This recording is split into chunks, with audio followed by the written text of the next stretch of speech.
കുറെ നാളായി ഇപ്പോൾ ഞാൻ ശിവേട്ടനെ കണ്ടിട്ട്.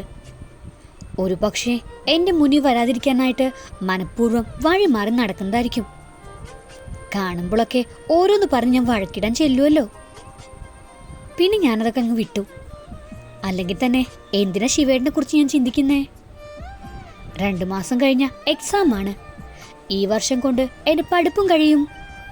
പിന്നെ എന്തെങ്കിലും ജോലിക്ക് ശ്രമിക്കണം. അതിനിടയിൽ വേണ്ടാത്തൊന്നും ആലോചിക്കണ്ട. ഡി അഞ്ജു, നീ എന്താലോചിച്ച് നിൽക്കുവാ? നീ വരുന്നില്ലേ? ഞാൻ പോവാ. റോഡിനപ്പുറത്ത് നിന്നും അഭിരാമി എൻ്റെ ബെസ്റ്റ് ഫ്രണ്ടാണ്. അവൾ വിളിച്ചപ്പോഴാ എനിക്ക് ബോധം വെച്ചത്. അഭി പോവല്ലേ, ദേ ഞാൻ വന്നു. അതും പറഞ്ഞ് റോഡ് ക്രോസ് ചെയ്ത് മാത്രമേ എനിക്ക് ഓർമ്മയുള്ളൂ. കണ്ണു തുറക്കുമ്പോൾ ഞാൻ ഹോസ്പിറ്റലിലായിരുന്നു. ശരീരമാകെ നല്ല വേദനയുണ്ട്. തൊട്ടു നോക്കിയപ്പോൾ തലയിലൊരു കെട്ടുമുണ്ട്. എന്താണ് സംഭവിച്ചതെന്ന് എനിക്കിപ്പോഴും ഓർമ്മയില്ല.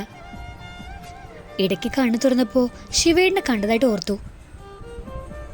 അഞ്ജു, കണ്ണു തുറക്ക അഞ്ജു. അഞ്ജു, നിനക്ക് എന്നെ അങ്ങനെ വിട്ട് പോവാനാവില്ല. നിന്നെ അങ്ങനെ പോവാൻ ഞാൻ സമ്മതിക്കില്ല. എൻ്റെ പെണ്ണാ നീയെ. ഇങ്ങനെ എന്തൊക്കെയോ ശിവേട്ടൻ പറഞ്ഞ് ഞാൻ കേട്ടു.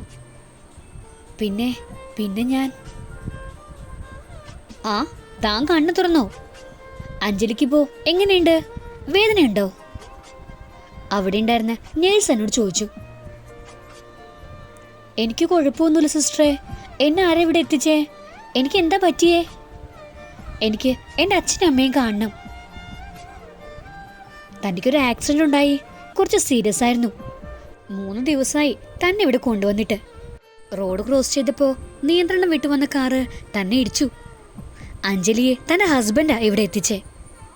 ആൾ നല്ല ടെൻഷനിലാണ്. പുറത്തുണ്ട്, ഞാൻ വിളിക്കാം. ഞാൻ പതിയെ തലയാട്ടി. ശിവേട്ടനാണോ എന്നെ ഇവിടെ എത്തിച്ചേ? അപ്പോ എനിക്ക് തോന്നിയതല്ലേ? അപ്പൊ ശിവേട്ടൻ പറഞ്ഞതൊക്കെ? അഞ്ജു, വിളി കേട്ട് നോക്കിയപ്പോ ശിവേട്ടന്റെ കോലം കണ്ടിട്ട് എനിക്ക് സങ്കടം തോന്നി. ആകെ തളർന്നിരിക്കുക. കണ്ടെത്തന്നെ അറിയാം. 3 ദിവസത്തെ അലച്ചിൽ ആ കോലത്തു നിന്നും എനിക്ക് മനസ്സിലായി. അഞ്ജു, എങ്ങനെയുണ്ട് ഇപ്പോ?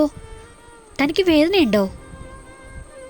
ശിവേട്ടൻ അങ്ങനെ ചോദിക്കുമ്പോൾ ആ നോക്കിലും വാക്കിലും ശിവേട്ടനുള്ള സ്നേഹം ഞാൻ കണ്ടു. ഇതുവരെ അങ്ങനെയൊന്നും ഞാൻ ശിവേട്ടനെ കണ്ടിട്ടില്ലായിരുന്നു. എനിക്ക് കുഴപ്പമൊന്നുമില്ല ശിവേട്ടാ, ഞാൻ ഓക്കെയാ. ശിവേട്ടാ, അച്ഛനും അമ്മയും അവരെവിടെ? നേഴ്സ് പറഞ്ഞു 3 ദിവസമായി എന്നെ ഇവിടെ കൊണ്ടുവന്നിട്ടെന്ന്. എന്നിട്ട് അവരെവിടെ? എനിക്ക് അവരെ കാണണം. അഞ്ജു, തൻ്റെ കാര്യം വീട്ടിലറിയിച്ചിട്ടില്ല.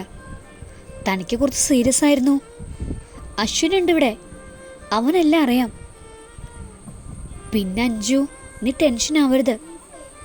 നമ്മുടെ കല്യാണം കഴിഞ്ഞ കാര്യം എനിക്ക് അശ്വിനോട് പറയേണ്ടി വന്നു. ശിവേട്ടാ, ശിവേട്ടൻ എന്തിനാ അത് പറയാൻ പോയത്? എൻ്റെ ദേവി, ഇനി ഏട്ടനോട് എനിക്കൊന്നും അറിയില്ല. എടോ, ഞാനത് മനഃപൂർവ്വം പറഞ്ഞതല്ല. തനിക്ക് ആക്സിഡന്റ് പറ്റിയപ്പോൾ ഞാൻ അവിടെ ഉണ്ടായിരുന്നു. ഞാനാ തന്നെ ഇവിടെ എത്തിച്ചത്. ഓപ്പറേഷൻ ചെയ്യാൻ റിലേറ്റീവ് ആരെങ്കിലും ഒപ്പിടണമെന്ന് പറഞ്ഞപ്പോൾ അപ്പോഴത്തെ അവസ്ഥയിൽ ഞാൻ ഒപ്പിട്ടു. റിലേഷൻ ചോദിച്ചപ്പോൾ ഹസ്ബൻഡാന്ന് പറഞ്ഞു. തൻ്റെ ഓപ്പറേഷൻ കഴിഞ്ഞിട്ടാ ഞാൻ അശ്വിനെ വിളിച്ച് പറഞ്ഞത്. അവൻ വന്നപ്പോൾ ഇവിടുത്തെ ഡോക്ടറെ അവൻ അറിയാം. കാര്യങ്ങളൊക്കെ ചോദിച്ചറിയുന്നിടയിൽ തന്നെ കൃത്യസമയത്ത് ഞാൻ എത്തിച്ചതും ഒപ്പിട്ടതൊക്കെ പറഞ്ഞു. ഞാൻ പരമാവധി ഒഴിയാൻ ശ്രമിച്ചു. പക്ഷെ അവൻ വിട്ടില്ല. ഒടുവിൽ ഞാൻ കാര്യങ്ങളൊക്കെ പറഞ്ഞു. അവൻ ആദ്യം കുറച്ച് ദേഷ്യപ്പെട്ടു. പക്ഷെ എന്തോ ഞാനായത് കൊണ്ടാവണം അവൻ പിന്നെ ഒന്നും പറഞ്ഞില്ല. ഇപ്പോ തനിക്ക് ബോധം വന്നെന്ന് നേഴ്സ് പറഞ്ഞപ്പോൾ അവനാ എന്നോട് കയറി കാണാൻ പറഞ്ഞത്. അച്ഛനോടും അമ്മയോടും നീ അശ്വിൻ്റെ കൂടെയാണെന്ന് മാത്രമേ പറഞ്ഞിട്ടുള്ളൂ. ശിവേട്ടാ, എനിക്ക് ഏട്ടനെ ഒന്ന് കാണണം. ഏട്ടനോട് ഒന്ന് വരാൻ പറയൂ. കുറച്ച് കഴിഞ്ഞാല് നിന്നെ റൂമിലോട്ട് മാറ്റുമെന്നാ പറഞ്ഞേ. ഇപ്പോ ഒരാളോട് കയറി കാണാനാ പറഞ്ഞേ. എന്തായാലും റൂമിലോട്ട് മാറ്റട്ടെ, എന്നിട്ട് അവനെ കാണാം. ഇപ്പോ നീ റെസ്റ്റ് എടുക്ക്. നീ അധികം സ്ട്രെയിൻ എടുക്കണ്ട. അതും പറഞ്ഞ് ശിവേട്ടൻ പോയി. ഞാൻ പതിയെ കണ്ണടച്ചു കിടന്നു. ആരോ അടുത്ത് വന്ന് നിൽക്കുന്നത് പോലെ തോന്നി. കണ്ണു തുറന്നപ്പോൾ ശിവേട്ടനാണ്. ഞാൻ എന്തെങ്കിലും ചോദിക്കും മുമ്പേ ശിവേട്ടൻ്റെ ചുണ്ടുകൾ എൻ്റെ നെറ്റിയിൽ പതിഞ്ഞിരുന്നു. ഞാൻ പുറത്തുണ്ടാവും, എന്തേലും ആവശ്യമുണ്ടെങ്കിൽ പറയണം. അതും പറഞ്ഞ് ശിവേട്ടൻ പോയി. എനിക്ക് എന്താ നടക്കുന്നതെന്ന് മനസ്സിലായില്ല. ശിവേട്ടൻ തന്നെയാണോ അതോ എനിക്ക് തോന്നിയതോ? ഏയ് അല്ല, തോന്നലല്ല. പക്ഷേ ശിവേട്ടൻ അങ്ങനെ. കുറേ നേരം അത് തന്നെ ആലോചിച്ച് കിടന്നു. വേദന കൊണ്ടാവണം എപ്പോഴും ഉറങ്ങിപ്പോയി ഞാൻ. അഞ്ജു മോളെ, വിളിക്കേട്ട് ഞാൻ പതിയെ കണ്ണു തുറന്നു. ഏട്ടൻ ഏട്ടൻ ഞാൻ. വേണ്ട, ഇപ്പൊ നീ ഒന്നും സംസാരിക്കണ്ട. നീ റെസ്റ്റ് എടുത്തോ. കാര്യങ്ങളൊക്കെ എനിക്കറിയാം. എന്നോട് ശിവയെല്ലാം പറഞ്ഞു. എനിക്ക് ആദ്യം ദേഷ്യം ഉണ്ടായിരുന്നു. എന്തായാലും കഴിഞ്ഞത് കഴിഞ്ഞു. മോളിപ്പോ അതോർത്ത് ടെൻഷൻ ആവണ്ട. ഞാനിപ്പോ വീട്ടിലൊന്നും അറിയിക്കുന്നില്ല. 2 ദിവസം കഴിഞ്ഞാൽ ഡിസ്ചാർജ് ആവും. അപ്പം അറിഞ്ഞാൽ മതി. പിന്നെ നിന്റെ ശിവയുടെയും കാര്യം ഞാൻ പറയുന്നില്ല, സമയാവട്ടെ. ഏട്ടാ, അത് ഞാൻ ശിവേട്ടൻ എന്നോട് ഡിവോഴ്സോ? അങ്ങനെയൊന്നും തന്നെ നടക്കാൻ പോകുന്നില്ല. നിന്റെ കഴുത്തിൽ ഒരു താലി വീണെങ്കിൽ അത് ജീവിതകാലം മുഴുവൻ നിന്റെ കഴുത്തിൽ തന്നെ ഉണ്ടാവും.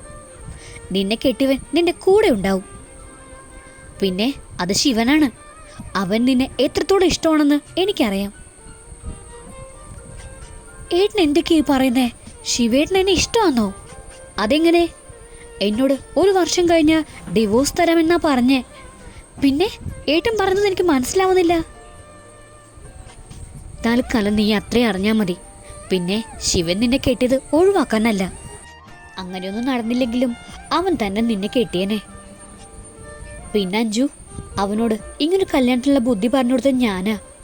പക്ഷെ നിന്നെയാണ് അവൻ കെട്ടിയതെന്ന് ഇവിടെ വെച്ച് ഞാൻ അറിഞ്ഞത്. അച്ചു, എടാ, നിന്നെ ഡോക്ടർ വിളിക്കുന്നു. അതും പറഞ്ഞ് ശിവേട്ടനകത്തേക്ക് വന്നു. ശരി, ഞാൻ പോയി കണ്ടിട്ട് വരാം. നീ ഇവിടെ ഇരിക്കേ. ശിവ, ഇനി ഞാൻ എന്തു പറയും എന്ന് കരുതി നിങ്ങൾ 2 പേരും മിണ്ടാതിരിക്കണ്ട. അഞ്ജു, ഞാൻ പറഞ്ഞത് കേട്ട് നീ ഇവനെ പിടിച്ച് തിന്നാൻ നിൽക്കരുത് കേട്ടോ. എന്നെ നോക്കിയിട്ട് ഏട്ടൻ പോയി. അപ്പോഴേക്കും എൻ്റെ നോട്ടം ശിവേട്ടനിലെത്തി. എൻ്റെ നോട്ടം കണ്ടിട്ടാവണം ശിവേട്ടൻ പതിയെ എൻ്റെ അടുത്തേക്ക് വന്നിരുന്നു. അതഞ്ജു ഞാൻ. അച്ചു, അവൻ എന്താ പറഞ്ഞത്? ഏട്ടൻ പറഞ്ഞതൊക്കെ അവിടെ നിൽക്കട്ടെ. അതിനു മുമ്പേ എനിക്ക് കുറച്ച് കാര്യങ്ങൾ ശിവേട്ടനോട് ചോദിക്കാനുണ്ട്. എന്ത്? എനിക്ക് ബോധം അറിയും മുമ്പേ ഞാൻ ശിവേട്ടൻ്റെ മുഖം കണ്ടത്. അപ്പോൾ ശിവേട്ടൻ പറഞ്ഞതൊക്കെ എനിക്ക് നല്ല ഓർമ്മയുണ്ട്. എന്താ അതിൻ്റെ അർത്ഥം? ഇപ്പോൾ ഏട്ടൻ എന്നോട് കുറച്ച് കാര്യങ്ങൾ പറഞ്ഞു. ശിവേട്ടന് എന്നെ ഇഷ്ടമാണെന്ന് പറഞ്ഞു. ഡിവോഴ്സ് അങ്ങനൊരു സംഭവം നടക്കില്ലെന്ന് പറഞ്ഞു. എന്താ അതിൻ്റെ അർത്ഥം? എനിക്കതറിയണം. അതഞ്ജു ഞാൻ.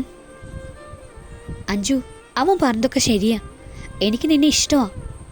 എന്താ അതെന്തെങ്കിലും കുഴപ്പമുണ്ടോ? നിന്നെ ഇഷ്ടപ്പെടാൻ പാടില്ലേ? ആദ്യം ഒന്ന് ശിവേട്ടൻ വിക്കിയെങ്കിലും പിന്നെ വീണ്ടും ആ കടുവ സടകുടഞ്ഞ് എഴുന്നേറ്റു. എന്താ, നിനക്കൊന്നും പറയാനില്ലേ? പിന്നെ കൂടുതൽ ചോദ്യമൊന്നും വേണ്ട. തൽക്കാലം എൻ്റെ പുന്നാര ഭാര്യ മിണ്ടാതെ ഇവിടെ അടങ്ങി ഒതുക്കി കിടന്നു. എനിക്കറിയാം എന്ത് വേണോന്ന്. കേട്ടല്ലോ പറഞ്ഞത്? അതും പറഞ്ഞ് ഒന്ന് രൂക്ഷമാക്കി നോക്കിയിട്ട് ശിവേട്ടൻ പുറത്തേക്ക് പോയി. എനിക്കാണെങ്കിൽ ആകെ വട്ടുപിടിക്കുന്നത് പോലെ തോന്നി. എന്തായാലും ഇവിടെ നിന്ന് വീട്ടിലെത്തിയിട്ട് വേണം എല്ലാം ഏട്ടിൽ നിന്ന് ചോദിച്ചറിയാൻ. ഒരാഴ്ചത്തെ ആശുപത്രിവാസത്തിനു ശേഷം ഇന്ന് ഡിസ്ചാർജ് ആവുകയാണ്. രാവിലെ തന്നെ ഡോക്ടർ ഡിസ്ചാർജ് എഴുതി. വീട്ടിലേക്ക് പോവാലോ എന്നുള്ള സമാധാനത്തിലാണ് ഞാൻ. പക്ഷേ ഏട്ടനെ ഇവിടെ എങ്ങും കാണാനില്ല. ഹോസ്പിറ്റലിൽ ബില്ലടിച്ചതും എൻ്റെ ബാഗ് പാക്ക് ചെയ്തതെല്ലാം ശിവേട്ടനാ. ഏട്ടനെ എവിടെയെന്ന് ചോദിക്കണമെന്നുണ്ടെങ്കിലും പക്ഷേ ആ കടുവയോട് സംസാരിക്കുന്നത് നല്ലത് മിണ്ടാതിരിക്കുന്നതാ. പക്ഷേ ഏട്ടൻ എന്താ വരാത്തേ? ശിവേട്ടാ, ഏട്ടനെവിടെ? ഒടുവിൽ രണ്ടും കൽപ്പിച്ച് ചോദിച്ചു. ആ കടുവ കേട്ട ഭാവം നടിച്ചില്ല. ശിവേട്ടാ, അച്ചുവേട്ടൻ എവിടെ? ഡിസ്ചാർജ് ആയി, എന്നിട്ടും ഏട്ടനെന്താ? അവൻ ഇന്നലെ തന്നെ വീട്ടിൽ പോയി. നിന്നെ കൊണ്ടുപോകാനൊന്നും അവൻ വരില്ല. ഞാൻ പറഞ്ഞു തീരും മുമ്പേ ശിവേട്ടൻ ഇടയ്ക്ക് കയറി പറഞ്ഞു. അതെന്താ ഏട്ടൻ പോയത്? ഏട്ടൻ വരില്ലെങ്കിൽ പിന്നെ ഞാൻ എങ്ങനെ വീട്ടിൽ പോവും? ഏട്ടനെന്താ എന്നോടൊന്നും പറയാതെ പോയത്? നിന്റെ ചോദ്യങ്ങളെല്ലാം കഴിഞ്ഞെങ്കിൽ നമുക്ക് പോവാം. പോകാനോ? എങ്ങോട്ട്? ഏട്ടൻ വരാതെ ഞാൻ എങ്ങോട്ടും ഇല്ല. എങ്ങോട്ടും അല്ല, എന്റെ വീട്ടിലേക്കാ പോകുന്നേ. എന്തേ, നിനക്കെന്തെങ്കിലും കുഴപ്പമുണ്ടോ? എന്റെ ഭാര്യ എന്റെ വീട്ടിലല്ലേ ജീവിക്കേണ്ടേ? ശിവേട്ടന്റെ വീട്ടിലേക്കോ? ഇല്ല, ഞാൻ അങ്ങോട്ടേക്കില്ല.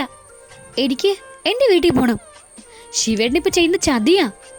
എന്നോട് 1 വർഷത്തേക്കെന്ന് പറഞ്ഞുകൊണ്ട് മാത്രോ അന്ന് ആ സാഹചര്യത്തില് ഞാൻ കല്യാണത്തിന് സമ്മതിച്ചത്. എന്നിട്ടിപ്പോ നിങ്ങളും എന്റെ ഏട്ടനൊക്കെ വേറെ എന്തൊക്കെയാ പറയുന്നേ. ഇല്ല, ഞാൻ അതിന് സമ്മതിക്കില്ല. അഞ്ജു, നീ വെറുതെ വാശി പിടിക്കാൻ നിൽക്കണ്ട. മിണ്ടാതെ വരാൻ നോക്ക്. എന്ത് വേണമെന്ന് എനിക്കറിയാം. ഇല്ല, ഞാൻ വരില്ലെന്ന് പറഞ്ഞില്ലേ. എല്ലാവരും കൂടി എന്നെ ചതിക്കുമായിരുന്നു. ഞാൻ വരില്ല. ഡീ, നിനക്ക് പറഞ്ഞാൽ മനസ്സിലാവില്ലേ?